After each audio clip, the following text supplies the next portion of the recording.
LVMH has been in Napa Valley since 1973.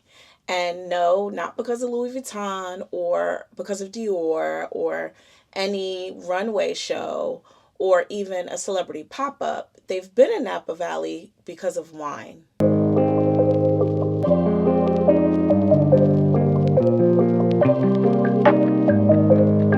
And if you know anything about how luxury works, then you have the cheat code already. Napa Valley is about 30 miles long. And if you just hear the number, you think that that's really small until you visit and you start to understand that every mile is meticulously curated to be one of the most aspirational destinations in the world. But here's the part that is really interesting to me. Napa has been a luxury destination without a fashion identity. People come here and they spend serious money on wine, on restaurants, on hospitality. I mean, French Laundry is here. Restoration Hardware in Yountville is here, which, by the way, if you haven't been, it's more of a statement than a restaurant. The clientele that moves through Napa Valley is exactly the clientele that luxury retailers spend millions on trying to attract. Old money, tech money, wine world insiders, people who would spend $500 on a bottle of wine and won't think twice about it. And yet, until very recently, if you wanted to shop for anything beyond a logo wine opener or a branded bag, you would have to drive 45 minutes into San Francisco to get anything worth wearing. Ann Colgan of Colgan Cellars, one of the most prestigious wineries in Napa Valley, said it best. She said Napa Valley is starved for fashion. But starved for fashion in one of the wealthiest zip codes in America? How is that possible? So the question that I kept coming to is why? Why has fashion taken so long to show up somewhere where the customer obviously is spending their time? And honestly, I think it comes down to understanding who the Napa customer is, because having visited, she's somebody that I didn't expect. The most stylish person that I encountered the entire trip was one of the co-owners of Kiever Estates. And spoiler alert, she was not in head-to-toe designer. She was in a loose knit sweater, a mini skirt, and a tall boot with a solid sole, and she looked incredible. The winemaker like starter pack, you know, or the I work in wine starter pack is literally still like the skinny jean and those one-stone boots, you know, the ankle boot with the one-stone and like a plaid button down and the puffy vest. Okay, that's still like after all those years, like that's the winemaker starter pack outfit. But what I didn't realize in that moment, that outfit choice was not a stylistic one. It was a functional choice. Listen, it's hot in Napa, like surprisingly hot. And I'm from Florida.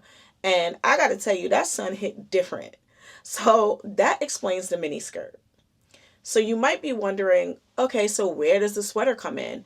But in Napa Valley, most of the vineyards has a cave where they store the wine and age it either in oak barrels, steel barrels, or in ceramic eggs, which was really interesting and could be its own conversation on itself. But it's freezing in those caves. Like, you have to make sure that you bring a jacket or a sweater into those caves because, like I said, it's really cold in there. So that explains the sweater. And then the boots explains if you're sort of walking through the vineyards and that terrain, the ground is uneven, sometimes it's wet, you might have vines sticking out and you don't want to get your legs scratched up. And you definitely need a solid soil if you're kind of walking through, sometimes the pavement is gravel. So again, while I thought that she was super stylish, that outfit was such a necessity for her day to day. She didn't dress for the occasion, she dressed for the environment. And the result was effortlessly chic because in Napa Valley, the environment is the occasion. Personally, after spending so many years in the fashion industry and being a merchandiser and truly building assortments and building capsules, that's actually how the most endearing fashion aesthetics are built. Aspen ski wear didn't start as fashion. It started as function. Insulation, waterproofing, grip, protection from the UV from the sun being so high in the mountains, ski goggles. The luxury brands decoded these functional requirements and turned them into $2,000 puffers and $900 après-ski boots. And now when you see elevated ski wear anywhere in the world, you think of one thing. Napa also has those functional codes. It just doesn't have the brands that have translated them yet. And that's starting to change. The brands making the first move, they actually aren't who I expected. What I learned about visiting Napa, and like I mentioned earlier, it's literally only 30 miles long. There's 3 distinctive fashion markets that are happening simultaneously in Napa Valley, which, okay, free people in downtown Napa kind of makes total sense, right? Like, I was on the main strip. We actually walked from our resort to the main downtown area, and one of the first things that I saw was this huge free people store. That didn't surprise me. That kind of makes sense if you think about what the aesthetic is of California, and especially up north in the Napa area, right? They read the aesthetic before the luxury fashion houses did. Flowy, relaxed, wine country energy. An accessible price point. I mean, smart move, right?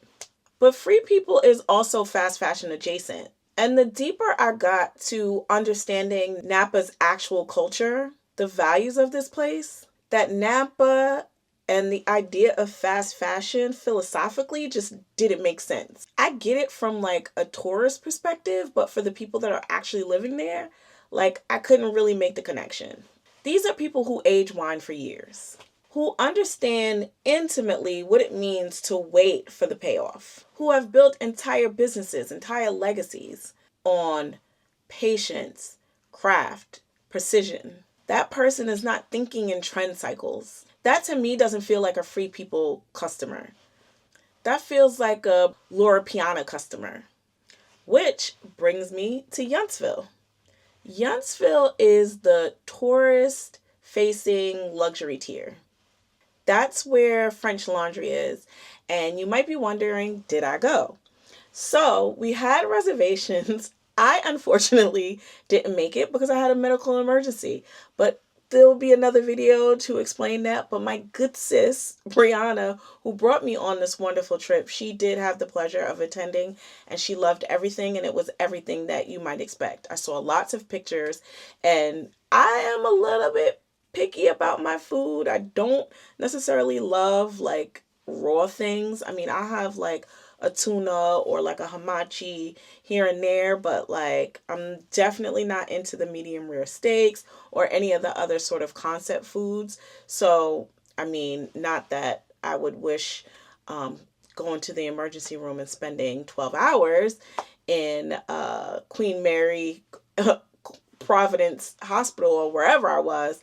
But I don't know that I would have gotten the money's worth had I gone either way. But I know she had a wonderful time. So again, separate video about what happened to me medically.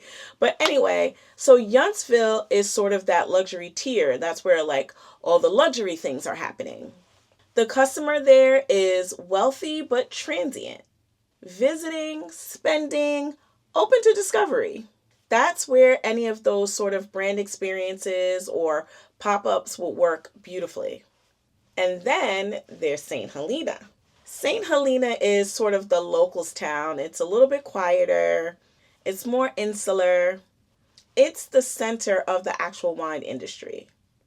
Highway 29 runs right through it and becomes the main street. And the main street is where Elyse Walker chose to open her boutique. Not downtown Napa, where we have the Free People, not in Yountville, but in St. Helena. Elyse Walker built her name in the Pacific Palisades. That's one of LA's most exclusive neighborhoods. When she moved to Napa during COVID, she made that her permanent residence. She didn't open in the tourist corridor. She went straight to where the permanent wealth lives. And listen, luxury brands noticed immediately. Bottega Veneta approached her immediately for an art installation. And then Valentino came, hosting a pop-up black tie event that appeared only in one other U.S. retailer, and that was Bergdorf Goodman. Bergdorf in a boutique in St. Helena. And that's the company that Napa is suddenly keeping. And I gotta tell you, on the way through Yountville, I drove through Domaine Chandon, a beautiful property, vines right up the road. That's one of the things that you'll notice when you're driving through Napa. It's just like the vineyards are just right there. I was even saying, like, oh my God, like all this gas and emission are getting into the grapes. But yeah, it's like crazy to just drive by all the wines and champagne and all the brands that you see at your local ABC or Total Wine or even in your grocery store, depending on where you live. I'm in Florida, to see all those brand names and just drive by the wineries. Like, that was one of the coolest parts of the trip. I didn't get a chance to stop there because my good sis kept us on a tight schedule. We did 3 vineyards a day for 3 days straight.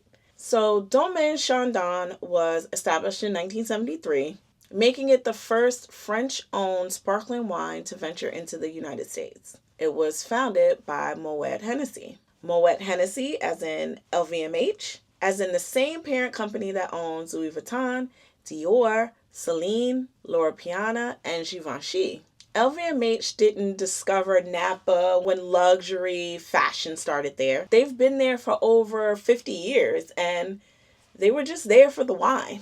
So when you look at it, all of it together, the permanent wealthy residents, the world-class hospitality infrastructure, the Elyse Walker effect, the Valentino and Bottega exclusives landing there. This isn't fashion just stumbling on a new market. This is fashion finally catching up to a place that they should have been paying attention to years ago. The question isn't whether fashion is moving to Napa Valley, because clearly it's already there. The question that I have is, what will Napa become? And whether the comparison that a lot of people are making is actually right. And that's what we're going to get into in the briefing room.